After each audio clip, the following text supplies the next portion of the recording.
Listo, ahí ven las diapositivas. Sí, señor.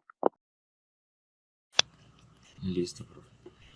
Entonces, bueno, mi nombre es Tomás Malavé, interno de 11 semestre en la Universidad del Bosque. El tema de hoy es trastornos del potasio. Entonces, rápidamente vamos a hablar algo de las generalidades, repasar un poco la fisiología, la excreción del potasio y como tal los dos trastornos, la hipercalemia y la hipocalemia, tratamiento de cada una. Y al final, unos pequeños comentarios, unos pequeños apuntes sobre los trastornos del potasio y la enfermedad cardiovascular. Entonces recordemos que el potasio es un catión intracelular predominantemente. Su concentración intracelular va de 140 a 150 mil equivalentes. Eh, y en sangre va de un rango de 3,5 a 5,5. Dentro de sus funciones principalmente está crecimiento y aumento del volumen celular, síntesis de proteínas y ácidos nucleicos. Es fundamental para la activación de algunas enzimas y hace parte de la regulación del estado del equilibrio ácido-base. El potasio también, digamos, es fundamental para mantener el potencial de membrana en reposo. Esto a través principalmente, como número uno, de la bomba sodio-potasio ATPasa. Y su regulación está bien, su regulación de la excreción está regulada por el riñón y el colon. El riñón, digamos, mayoritariamente y el colon una pequeña parte. Que digamos cuando hay enfermedad renal crónica o el riñón está ya bastante afectado, el colon toma gran parte de esta regulación. Rápidamente hablemos un poco de la fisiología. Entonces, en el túbulo contorneado proximal se reabsorbe del 60 al 80% del potasio, bien sea por transporte pasivo y también paracelular. Una vez comienza su trayecto a lo largo del glomérulo de la nefrona, en la parte de la porción gruesa del asa de Henle, tenemos canales, que es el principal canal es el sodio-potasio 2-cloro. Y pues acordemos que esto pertenece a un transporte activo. Entonces, como vemos aquí, está este canal. Entonces, todo parte de una concentración baja intracelular del sodio gracias a la bomba sodio-potasio ATPasa. Entonces, una vez el sodio está disminuido intracelularmente, la bomba comienza a funcionar, la bomba de sodio 2-cloro-potasio. Entra acá a la célula y para, digamos, contrarregular eso están estos canales, también son llamados los ROMK, para que se secrete el potasio también. Asimismo, en este punto comienzan a reabsorberse otros cationes como lo es el magnesio, el calcio, etcétera. Luego de este recorrido llegamos al túbulo contorneado distal donde se reabsorbe el 10% de lo que queda y también ocurre una pequeña secreción de este a través de los canales de potasio y potasio-cloro. Y finalmente llegamos al túbulo colector en las células principales donde tenemos los canales, los ENAC, otra vez la bomba sodio ATPasa y los ROMK.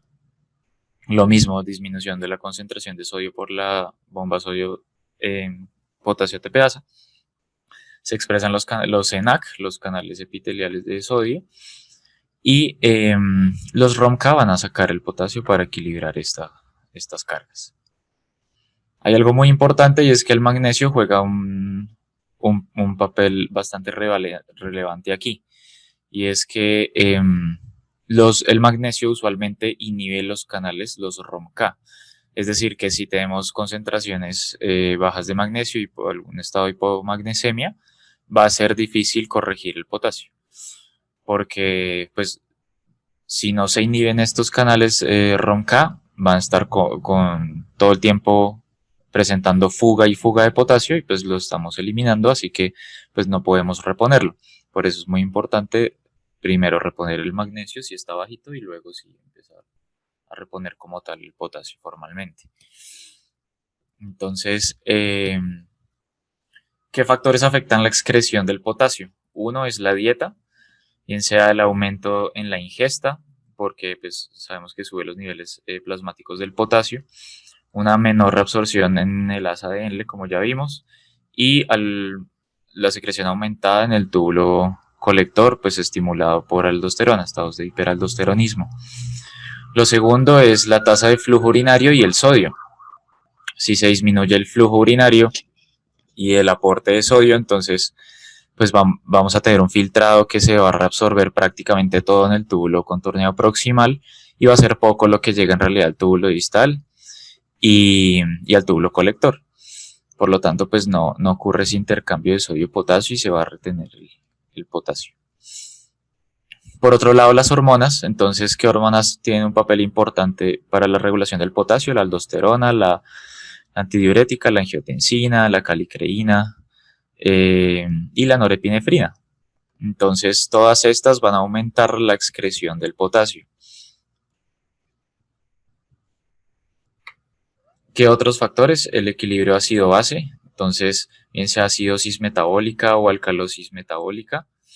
La acidosis metabólica va a reducir la excreción del potasio y la alcalosis metabólica aumenta la excreción del potasio. Diferentes aniones como sulfatos, hidroxilos van a favorecer un gradiente negativo y pues va a tender a la excreción del potasio, por lo que pues dentro del lumen vamos a tener cargas negativas y el potasio pues tiene carga positiva y va a tender a salir para compensar esto por gradiente. Y diuréticos también que aumenten su excreción, como el manitol, la acetazolamida, diuréticos de asa como los tiacídicos que actúan en el túbulo contorneado distal. Y cuáles van a reducir la excreción del potasio. Entonces la espironolactona, que es un ahorrador de canales de potasio, el tramtireno y la amiloría. Entonces, ya habiendo repasado esto un poquito, hablemos como tal ya de la hipocalemia. Entonces, se puede definir según su estado en suero. Entonces, la podemos definir como leve, siendo de 3,5 a 3, moderada de 3 a 2,5 y severa por debajo de 2,5,000 equivalentes.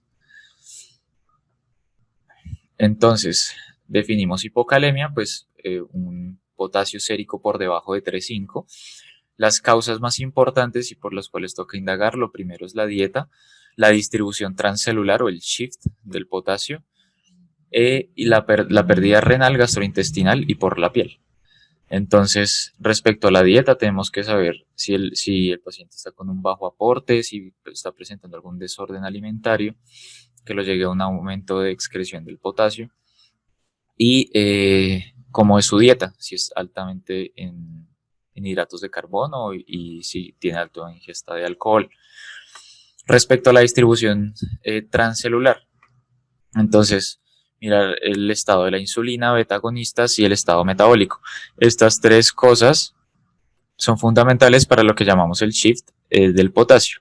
¿Por qué? Porque estas tres cosas actúan sobre la bomba sodio, potasio, ATPase. ¿De qué manera? De que pues las tres van a favorecer digamos una modulación al alza de esta bomba. Además, también la vitamina B12 y si el paciente tiene una enfermedad genética como lo es la parálisis periódica hipocalémica, ya esto es tal cual una mutación en ciertos genes de canales de calcio. También indagar causas renales, bien sea por los fármacos que toma, como vimos algunos diuréticos, desórdenes hipertensivos hipocalémicos, como cuáles, hipertensión maligna, síndrome de Liddle y el hiperaldosteronismo. Y otros desórdenes no hipertensivos hipocalémicos, como la acidosis tubular renal, aquí en este caso sería la 1 y la 2, que son las que cursan con hipocalemia, síndrome de Cushing y la misma hipomagnesemia, que ya vimos por qué. Las otras causas gastrointestinales principales, que son bien sea la diarrea o el vómito, y por la piel, secundario a un ejercicio extenuante, vamos a tener sudoración excesiva que lleva a esto. Respecto a los desórdenes hipertensivos hipocalémicos, Vamos a tener bastantes, como dijimos, LIDO, el aldosteronismo primario, de todos estos los podemos diferenciar si hay un aumento de renina, si son hiperreninémicos o a una disminución de aldosterona. ¿Cuáles son las manifestaciones clínicas de la hipocalemia? Usualmente aparecen cuando el potasio está por debajo de 3. Y uno siempre piensa cuando habla del potasio, en el corazón y en el músculo. ¿Listo? Entonces, a nivel cardiovascular va a haber una hiperpolarización de la membrana y por ende una contractibilidad normal, que ya vamos a ver cuáles son los cambios electrocardiográficos de la hipocalemia. A nivel neuromuscular vamos a tener temblor, calambres, parálisis, eso a nivel de músculo esquelético, a nivel de músculo liso, como lo es el ilio o síndrome de Ogilvy, que es un ilio no obstructivo, constipación y retención urinaria. A nivel metabólico, pues va a estar usualmente disminuida la secreción de insulina. Y a nivel renal, podemos tener pues disminución de la tasa de filtración glomerular, secundario una mioglobinuria, secundaria una rhabdomiólisis. Y bueno, y si el paciente está cursando con una lesión renal aguda y los nitrogenados están los nitrogenados están elevados, pues una probable encefalopatía urémica. Entonces, estos son los principales cambios electrocardiográficos en la hipocalemia. Entonces tenemos la depresión del segmento ST, como lo vemos aquí, una onda T aplanada, como lo señala la flecha roja, y las ondas U, como lo señala la flecha naranja. Entonces, esos son los principales que uno ve. Y muchas veces el intervalo QT puede estar prolongado. Entonces, sin embargo, uno a veces lo mide y lo mide mal porque toma el comienzo del QRS hasta, como lo vemos aquí, no toma el comienzo del QRS hasta la onda T y no cuenta la onda U. Pues en realidad toca tomar en cuenta la onda U para medir, para que sea completamente la medición y usualmente pues lo vamos a encontrar prolongado. Y el segundo punto del electrocardiograma son las arritmias. Entonces, la verdad es muy en específico, puede producir arritmias supraventriculares, ventriculares, hasta bloqueos AV.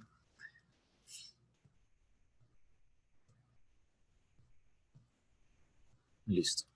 Entonces, ¿cómo hacemos el abordaje del paciente que tenga hipocalemia? Entonces, lo primero, pues la historia clínica enfocándonos en los factores que vimos predisponentes, sus medicamentos y todo lo que esté tomando, como antecedentes patológicos. Lo segundo es que tengo que descartar una pseudohipocalemia. Esto puede ocurrir, digamos, en estados neoplásicos como una leucemia con unos leucos de más de 100.000. Aquí las células se van a secuestrar el potasio, pues simulando una hipocalemia. Eso hay que tenerlo en cuenta. Se debe excluir la distribución transcelular, lo que vimos del shift, entonces evaluar la insulina, los beta 2 y el estado ácido-base. Una vez evaluado eso, entonces podemos decir, bueno, el paciente tiene una hipocalemia verdadera con los rangos que ya vimos y tenemos que definir si es extrarrenal o renal. Esto lo podemos hacer midiendo el sodio en orina. Entonces, se mide el sodio en orina en 24 horas. Si nos da un sodio mayor a 30, pues quiere decir que el riñón está excretando más sodio de lo normal, más potasio de lo normal, perdón, y si es extrarrenal, entonces pues vamos a tener menos de 30.000 equivalentes de potasio en orina.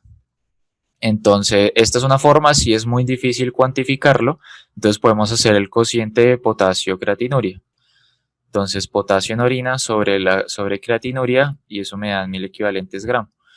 La creatinuria usualmente la tomamos en gramo.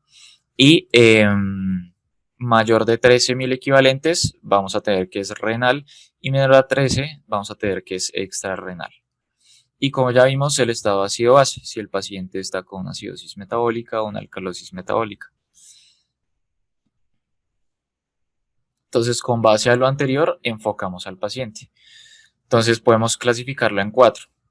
Que el paciente tenga una acidosis metabólica con pérdida renal, es decir, que esté excretando más de 30.000 equivalentes en 24 horas de potasio, y con un estado de acidosis. Entonces podemos decir o es una acidosis renal o tubular renal, sea tipo 1 o tipo 2, o está con una cetoacidosis, o hay predominio o hay exceso de aniones no absorbibles. Si el paciente no presenta pérdida renal y pues tiene su estado acidótico, usualmente se le atribuye a la diarrea. Si el paciente está en un estado de alcalosis metabólica y presenta el sodio por encima de 30 urinario en 24 horas, el sodio no, el potasio, perdón, usualmente se asocia bien sea vómito, uso de laxantes o los mismos diuréticos. Cuando tenemos una alcalosis metabólica y el potasio nos da menor a 30, entonces la podemos clasificar en 2, bien sea que el paciente sea normotenso o hipertenso. Por eso es muy importante también ver el comportamiento de la tensión arterial en los pacientes. Si es normotenso, entonces podemos mirar el cloro. Si está elevado, se puede atribuir a diuréticos. Si está normal, puede ser alguna canalopatía, Bartter o Gitelman. Y si está disminuido, usualmente es amesis. Si el paciente está hipertenso, entonces puede ser una enfermedad renovascular o algún exceso de mineralocorticoides. Y el tratamiento va a estar fundamentado básicamente en 3 cosas. Lo primero es que se debe calcular el déficit según el grado de hipocalemia, si el déficit de potasio. Lo segundo es que calculamos el potasio corporal total para hallar el déficit, que usualmente va de 50 a 75 mil equivalentes kilolitro. Y cuáles son los requerimientos basales de un paciente, porque eso se lo tenemos que añadir al déficit, es 1.000 equivalente kilo.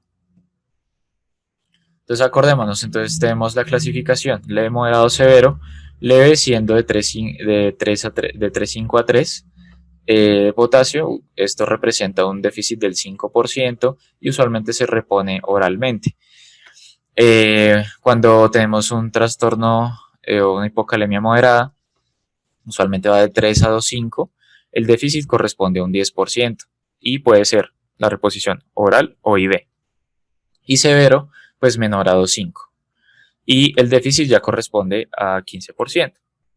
El déficit va de 5 en 5% y ya cuando es severo usualmente hacemos reposición IV.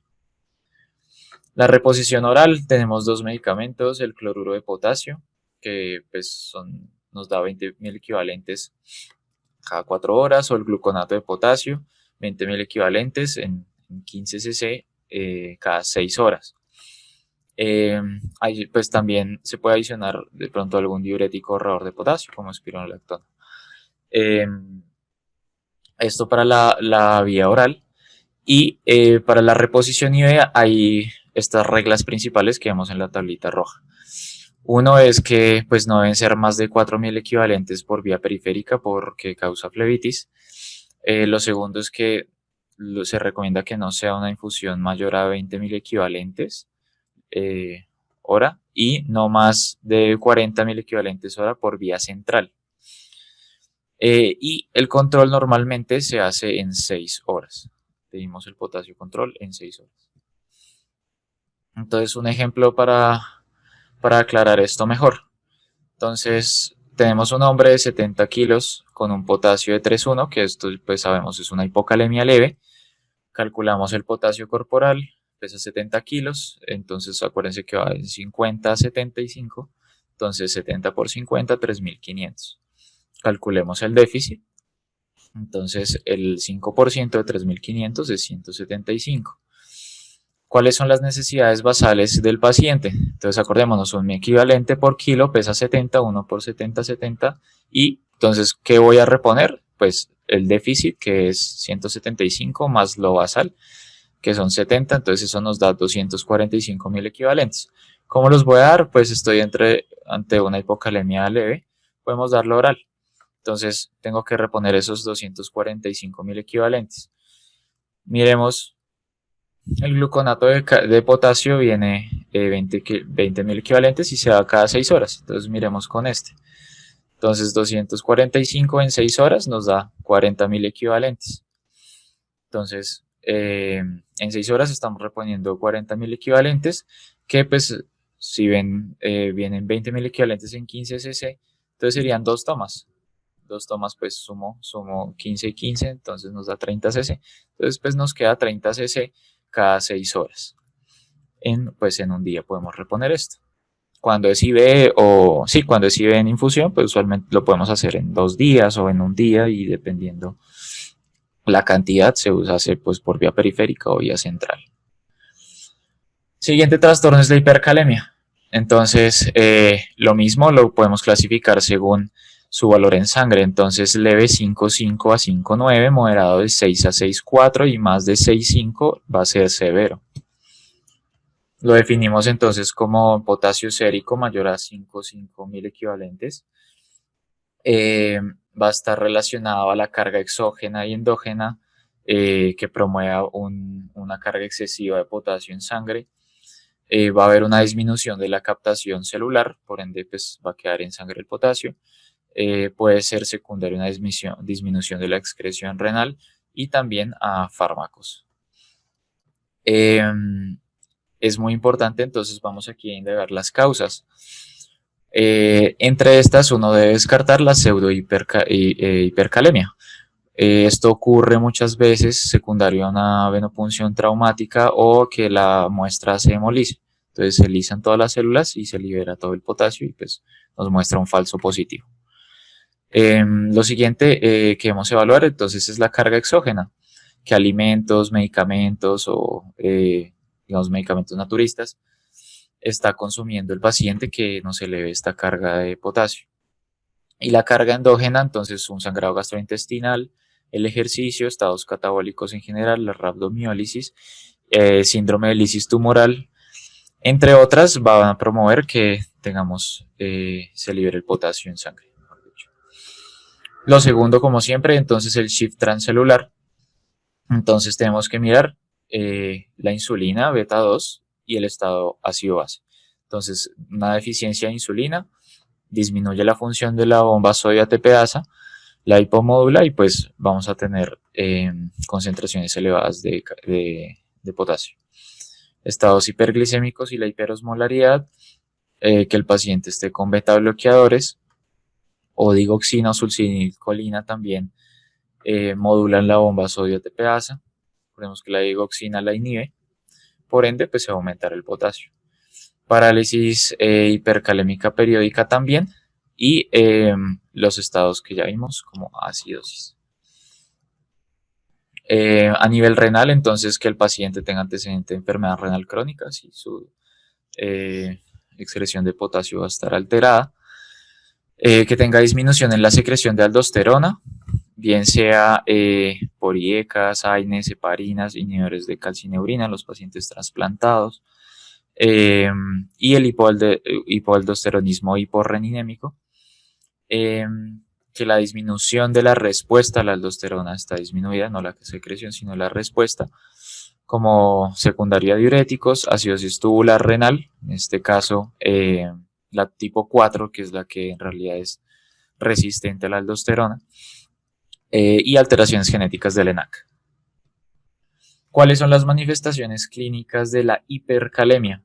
Entonces, lo mismo, uno siempre piensa con el potasio en el corazón y en el músculo. Entonces, a nivel cardiovascular, el potencial de reposo va a estar muy cerca del umbral. Por ende, ante el más mínimo estímulo se va a desencadenar probablemente una arritmia o algún trastorno de la conducción.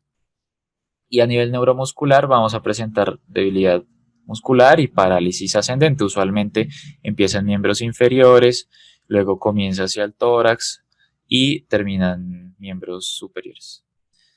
Y a nivel renal, acordémonos, esto es la acidosis tubular tipo 4, que es resistente al aldosterona.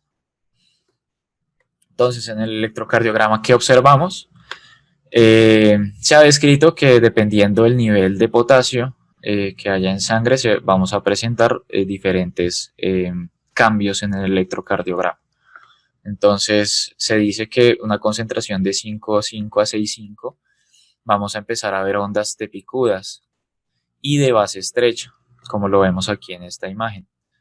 Digamos, para uno acordarse de eso, uno puede pensar que el potasio se esconde dentro de las ondas T. Por ende, entre más potasio, entonces más larga va a estar la onda T. Cuando el paciente presenta entre 6,5 a 8,000 equivalentes, podemos ver parte de las ondas T picudas, se comienza a prolongar el intervalo PR, como vemos aquí en azul.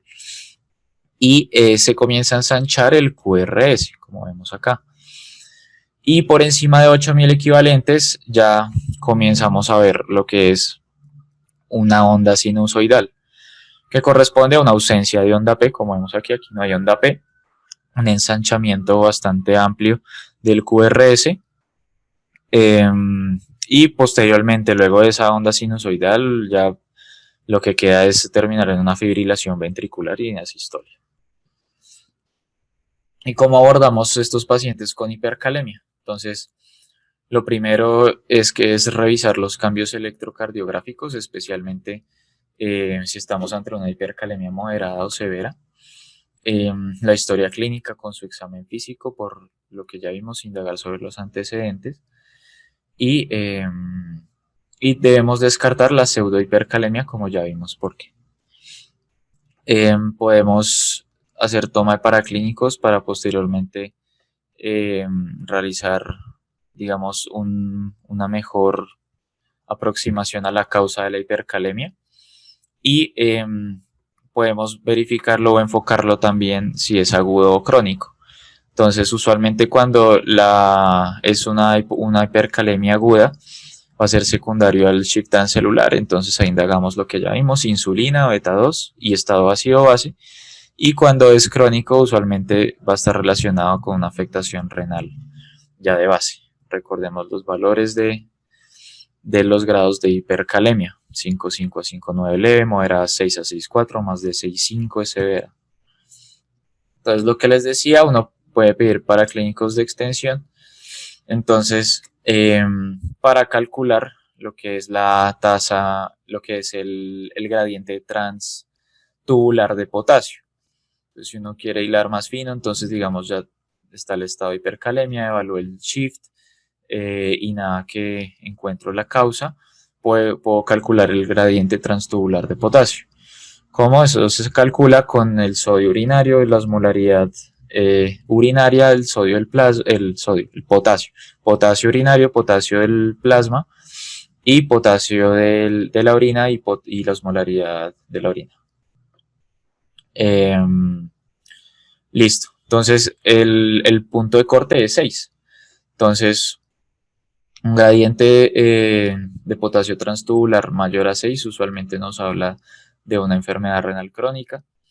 Uno menor a 6, le puedo hacer la prueba con fluorocortisona a ver si me está respondiendo el túbulo colector. Entonces, si le aplico la fluorocortisona y el gradiente me da por encima de 6, voy a tener que, pues sigo excretando potasio y pues la aldosterona va a estar deficiente, lo que me lleva a medir la renina en plasma para ver si tengo un estado hiperreninémico o hiporreninémico, y según eso definiré si puede ser en un estado hiperreninémico una enfermedad de Addison, una deficiencia de 21-alfa hidroxilasa, si está con inhibidores del receptor de aldosterona o con IECAS o ketoconazol. Si es una hiporreninémica, entonces puede ser diabetes, necrosis tubular intersticial secundario a AINES, beta bloqueadores o acidosis tubular tipo 2. Y si secundario a la prueba con fluorocortisona me da un gradiente menor a 6, es decir, que la aldosterona está resistente, entonces puedo pensar en lupus, enfermedades de células falciformes, que el paciente esté con trimethoprim, con ciclosporina o que esté con ahorrador de canales de potasio. De acuerdo. Entonces, ¿cómo abordamos a los pacientes ya con hipercalemia? Los podemos clasificar en 3. En pacientes que estén sin una emergencia, pero que requieran una solución pronta de 6 a 12 horas, que estén definitivamente en una emergencia hipercalémica o que no tengan ninguna de las anteriores. Entonces, ¿qué es estar en una emergencia hipercalémica? Un potasio por encima de 6,5, con síntomas musculares o con alteraciones en el electrocardiograma, o que el paciente tenga un potasio por encima de 5,5, pero que tenga alguna causa que yo crea que va a ser persistente y que va a subir, por ejemplo, un síndrome de lisis tumoral. Y los otros pacientes que entonces que no tengan una emergencia, pero requieran una solución pronta en las próximas 12 horas, como quienes, pacientes que ya vengan con su hemodiálisis y esté fuera de su horario, pacientes que tengan pues alteración en su función renal o pacientes que tengan alguna cirugía programada para este tiempo. Y los que no, pues son ninguno de los anteriores. Entonces, con base en eso, entonces miro manejo agudo de la emergencia hipercalémica y tengo estos 4 pilares. El primero es el gluconato o cloruro de calcio. ¿Para qué? Para estabilizar la membrana y aumentar esa brecha que tenía la célula respecto al umbral de despolarización. Entonces, ¿cómo? Usualmente puedo dar 10 cc de solución, que usualmente está al 10%, bien sean de 2 a 3 minutos, y se puede repetir esta dosis cada media hora, según la necesidad. Lo segundo es la excreción de potasio, aumentar la excreción. Entonces, ¿con qué? Con diuréticos, mientras que no haya alteración renal. Como que furosemida, puedo usar furo 40 cada 12. Asimismo, líquidos para pues seguir manteniendo la euvolemia. Y puedo utilizar cationes de intercambio, como lo es el Patreon. Puedo utilizar la insulina más glucosa, que es la que conocemos como la solución polarizante. Entonces, esto ¿qué es lo que va a hacer? Entonces, acordemos, la insulina de aquí va a activar la bomba sodio potasio ATPase y va a hacer que ese potasio que está afuera retorne a la célula. Y usualmente la concentración son 500 cc en una dextrosa al 5%, y le voy a adicionar de 10 a 20 unidades de insulina de acción rápida, puede ser cristalina. Y esto nos va a disminuir de 0,5 a 1,2 mil equivalentes el potasio. Y lo cuarto es utilizar beta-2 agonistas, como ya vimos para el shift celular del potasio. ¿Cuál? Puedo utilizar albuterol de 10 a 20 miligramos nebulizado en 40 cc de solución salina isotónica por 10 minutos. El bicarbonato a veces se puede dar, pero si la acidosis el estado acidótico es significativo, pH es por debajo de 7. ¿Y cómo va a ser el manejo entonces, digamos, de la no emergencia? Entonces, el paciente que vimos que está en diálisis interdiaria, pues favorecerle su diálisis. Podemos utilizar los cationes intercambiadores, como lo es el poliestireno de sodio, sulfonato, de 30 a 45 miligramos cada 2 a 6 horas. Y para el paciente crónico con hipercalemia crónica, la idea es tener en cuenta el manejo respecto a la etiología que lo esté causando, hacerle su conciliación medicamentosa bien acuciosa, verificar su dieta que sea baja en potasio, si en pacientes que tengan alteración renal, que pues básicamente tengan dificultad en la excreción de este, y verificar los diuréticos que esté tomando. Y pues lo que les decía, se puede utilizar los intercambiadores catiónicos cuando no se está en emergencia. Básicamente era esto y unos mensajes finales, y es que la hipercalemia, como vemos, es bastante prevalente en ciertas poblaciones específicas, como lo es los pacientes con enfermedad renal crónica, que vemos que pues prácticamente la mitad de estos pacientes van a tener trastornos del potasio, y pacientes con falla cardíaca, que son los pacientes que vemos todos los días en la clínica Shayo. Entonces, y como vemos, también cuentan casi el 50% de los pacientes con falla cardíaca presentan trastornos del potasio. Otra minoría pues son los pacientes diabéticos y pacientes con hipertensión arterial resistente. Por esto es muy importante que tengamos en cuenta esta patología. Lo vemos en más del 50% de los pacientes que vemos todos los días. Lo segundo es que a medida que va progresando la enfermedad renal crónica en pacientes con esta enfermedad, va a aumentar digamos, el riesgo de un incremento en el potasio. Entonces, como vemos aquí, en estadios 3, 4 y finalmente en terapia de reemplazo renal, Lodz ratio oscila por 11. Entonces tiene 11 veces más riesgo de padecer un trastorno al alza del potasio.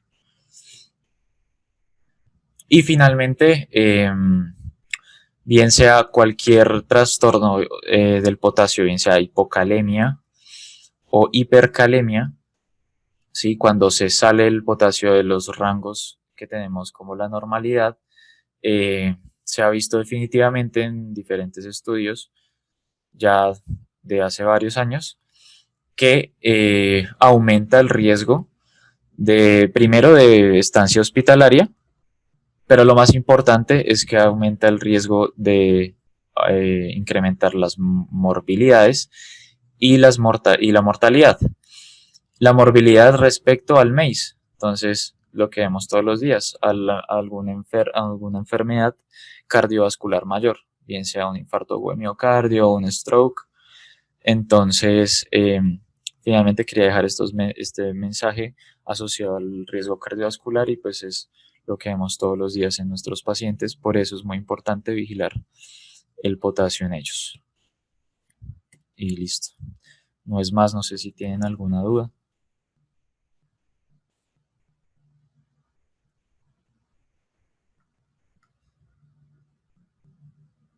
Hola, buenos días. Gabriel Londoño. Tomás, muchas gracias, muy buena presentación, hombre. Le quería hacer un comentario, si me lo permite. Eh, pues, digamos, recuerden que, como se lo explican, y la idea es que ustedes lo aprendan así como tú lo enseñaste. Estos son modelos matemáticos, ¿cierto? Las fórmulas de reposición y todo, pues, si recuerdan, por ejemplo, cuando en farmacología le enseñaban a uno los modelos mono, bi, multicompartimentales. Para la farmacocinética no le enseñan todo esto con modelos bicompartimentales. Y se le hago referencias porque cuando usted hace la reposición de potasio, cuando le administra medicamentos para tratar de reducir los niveles de potasio, no espere que eso sea absoluto el cambio, el valor que usted está administrando. Entonces uno tiene que estar revaluando, estar mirando y chequeando cada escenario del paciente. Le hago mención de eso en especial porque el ejemplo que usted dio es muy bonito y digamos así tenemos que hacerlo con la reposición del potasio. Pero si algún día le administran 30, 40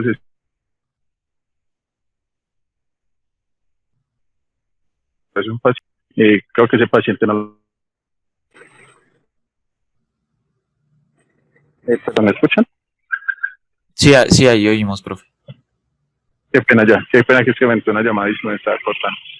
Pues el hecho es porque hay que tener en cuenta también las presentaciones de los medicamentos, es decir, el gluconato de potasio y pues, las otras soluciones que son muy hiperosmolares, pueden tener muy baja tolerancia gastrointestinal. Entonces, usualmente no logramos administrar más de 10 o 15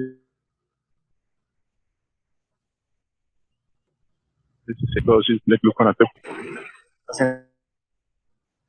distensión abdominal, haciendo el abdominal, incluso hacen diarrea. Pero como tú lo expresas, es tal cual uno debe hacer el cálculo matemático, ¿cierto? Sin embargo, hay que tener presente las otras condiciones adyacentes al paciente. Es decir, si tiene vía oral o no, si el paciente está comiendo otros alimentos, si tiene adecuada tolerancia gastrointestinal o no. Y segundo, las condiciones que conllevan a la hipocalemia. Entonces, tengan pendiente que si tiene pérdidas gastrointestinales, pérdidas renales, también hay que estimar adecuadamente. ¿Por qué me rechaza las llamadas? La otra es que tiene que perder las pérdidas, es decir, si el paciente tiene pérdidas renales, gastrointestinales, pues también hay que tratar de estimar esas pérdidas adicionales a lo que tú le vas a reponer. Es matemáticamente muy bonito y como tú lo explicaste es perfecto, pero hay que tener en cuenta las otras condiciones del paciente para poder adecuar el tratamiento que le vas a poner a tu paciente y a considerar que lo que le vas a poner si le va a reponer adecuadamente o si va a ser necesario adicionarle algo más o hacer algunos cambios diferentes a lo que tú consideres. Entonces, esa es la idea de que pasar esto de un modelo matemático a un arte de cómo aplicárselo a cada uno de los pacientes, que es fundamental, que es importante tener en cuenta la teoría, pero que es fundamental aplicarlo a cada uno de los escenarios de los pacientes. Eso es lo que quería comentar, Tomás, pero muy buena charla, muchas gracias. Gracias, profe.